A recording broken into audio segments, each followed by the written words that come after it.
Kendati ia tahu bahwa para murid pun juga membutuhkan waktu atau mengharapkan supaya sang guru punya waktu khusus untuk mereka.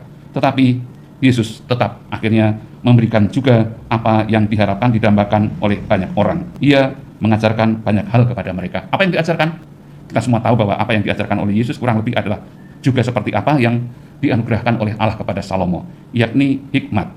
Sehingga orang bisa dengan mudah untuk mendapatkan pengertian tentang apa yang baik dan yang benar, apa yang keliru dan yang jahat. Sehingga dengan demikian akhirnya diharapkan orang bisa memilih, bisa mengembangkan dalam hidupnya apa yang memang sungguh berkenan kepada Allah dan perlu kita kembangkan di dalam hidup kita. Karena kalau kita bisa memilih secara tepat, maka sebenarnya yang lain akan ditambahkan oleh Tuhan kepada kita. Seperti tadi, yakni harta kekayaan ataupun kemuliaan itu akan menjadi, kalau boleh kita katakan, buah-buah dari kerendahan hati dan sekaligus juga dari hikmat yang kita miliki atau kita bagikan kepada siapapun yang kita jumpai.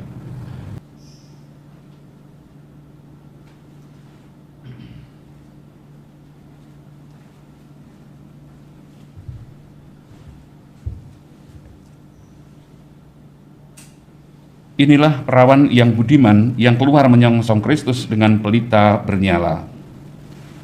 Dalam nama Bapa dan Putra dan Roh Kudus. Amin. Rahmat dan damai sejahtera dari Allah Bapa dan dari Tuhan kita Yesus Kristus bersamamu dan bersama rohmu.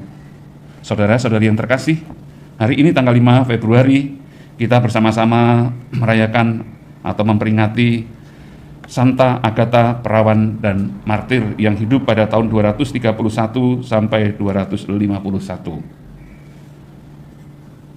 Agatha berasal dari Catania, Sisilia di Italia, dan sejak masa mudanya sebelum usia 20-an, ia telah membaktikan diri sepenuhnya kepada Kristus. Kendati waktu itu belum ada satupun biara untuk perempuan, tapi ia telah mengikrarkan kaul kemurnian secara pribadi.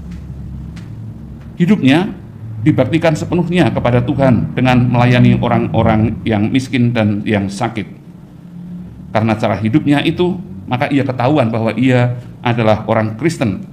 Kemudian ia ditahan dan akhirnya dibunuh sebagai martir pada masa penganiayaan Kaisar Decius pada tahun 251.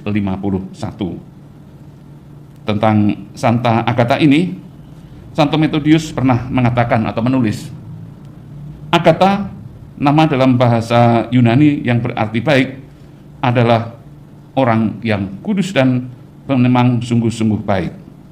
Sebagai mempelai Kristus, ia mengambil bagian di dalam kebaikannya, dan itulah arti serta makna dari nama yang dikenangkannya.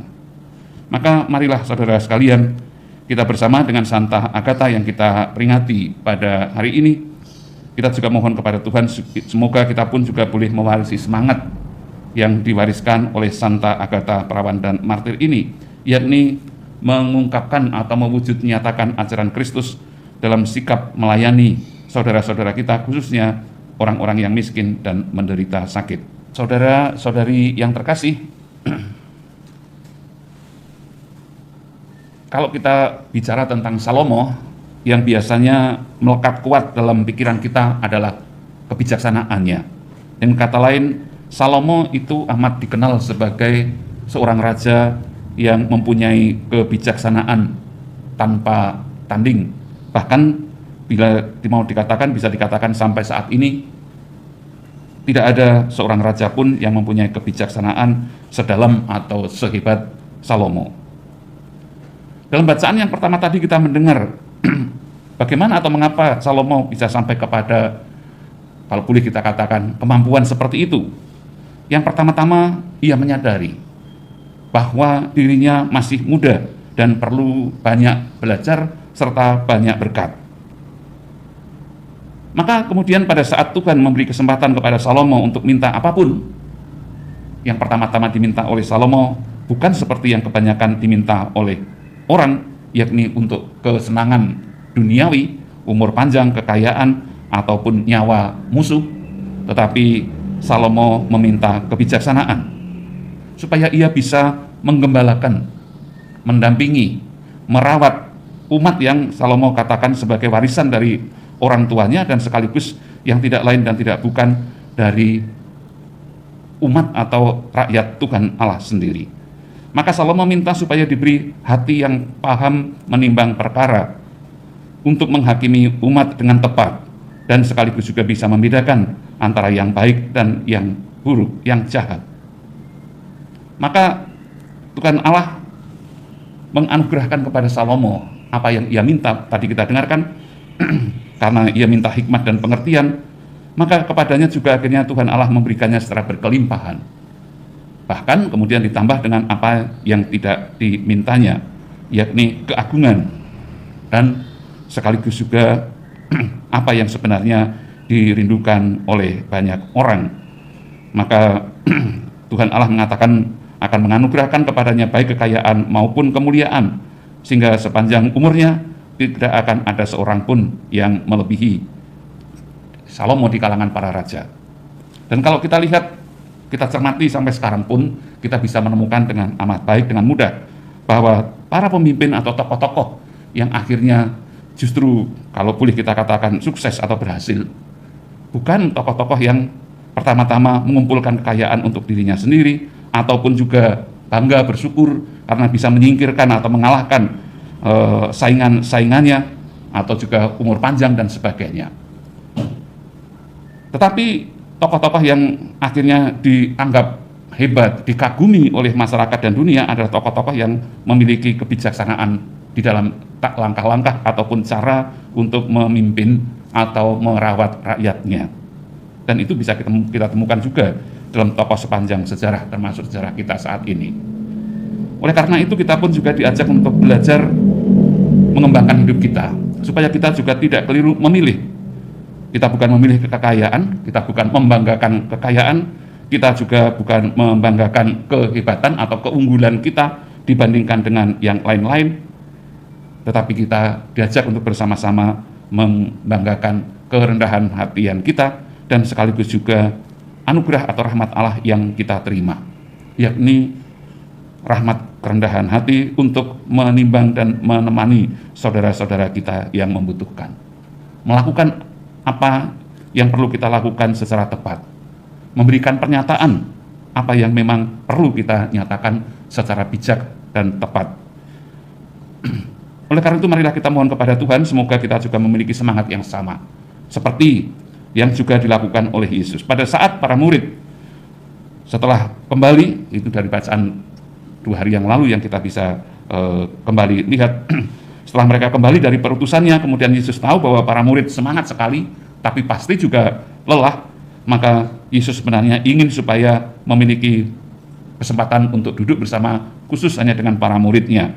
Maka Yesus mengajak para murid dengan mengatakan, marilah kita pergi ke tempat yang sunyi, supaya kita sendirian, bukan saya sendirian, supaya kita sendirian sehingga bisa beristirahat sejenak, bisa sharing, bisa mendapatkan kesempatan untuk berbagi pengalaman, dan sekaligus juga akhirnya mereka merasa dikuatkan atau diteguhkan oleh Sang Guru.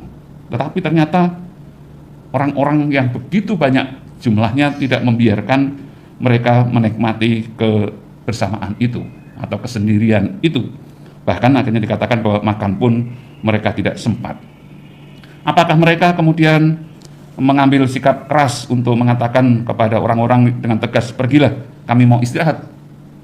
Ternyata Yesus tidak mengatakan itu. Markus sang penginjil yang menjadi inspirasi bagi penginjil yang lain mengatakan bahwa melihat jumlah orang yang begitu banyak, maka tergeraklah hati Yesus oleh belas kasihan kepada mereka, karena mereka seperti domba yang tidak mempunyai gembala. Lalu mulailah Yesus mengajarkan banyak hal kepada mereka. Yesus akhirnya tetap menyambut mereka, kendati Yesus sendiri lapar, kendati ia lelah, kendati ia tahu bahwa para murid pun juga membutuhkan waktu atau mengharapkan supaya Sang Guru punya waktu khusus untuk mereka. Tetapi Yesus tetap akhirnya memberikan juga apa yang diharapkan, didambakan oleh banyak orang. Ia mengajarkan banyak hal kepada mereka. Apa yang diajarkan? Kita semua tahu bahwa apa yang diajarkan oleh Yesus kurang lebih adalah juga seperti apa yang dianugerahkan oleh Allah kepada Salomo, yakni hikmat, sehingga orang bisa dengan mudah untuk mendapatkan pengertian tentang apa yang baik dan yang benar, apa yang keliru dan yang jahat. Sehingga dengan demikian akhirnya diharapkan orang bisa memilih. bisa mengembangkan dalam hidupnya apa yang memang sungguh berkenan kepada Allah dan perlu kita kembangkan di dalam hidup kita. Karena kalau kita bisa memilih secara tepat, maka sebenarnya yang lain akan ditambahkan oleh Tuhan kepada kita. Seperti tadi, yakni harta kekayaan ataupun kemuliaan itu akan menjadi, kalau boleh kita katakan, buah-buah dari kerendahan hati dan sekaligus juga dari hikmat yang kita miliki atau kita bagikan kepada siapapun yang kita jumpai. Marilah menyatakan misteri iman kita. Wafat-Mu Tuhan kami wartakan, kebangkitan-Mu kami muliakan hingga Engkau datang. Pengantin sudah datang, marilah kita menyongsong Tuhan. Tuhan bersamamu dan bersamamu. Semoga Allah yang Maha Kuasa memberkati saudara sekalian, Bapa dan Putra dan Roh Kudus. Amin. Saudara-saudari, pergilah dalam damai sambil memuliakan Tuhan dengan hidupmu. Syukur kepada Allah.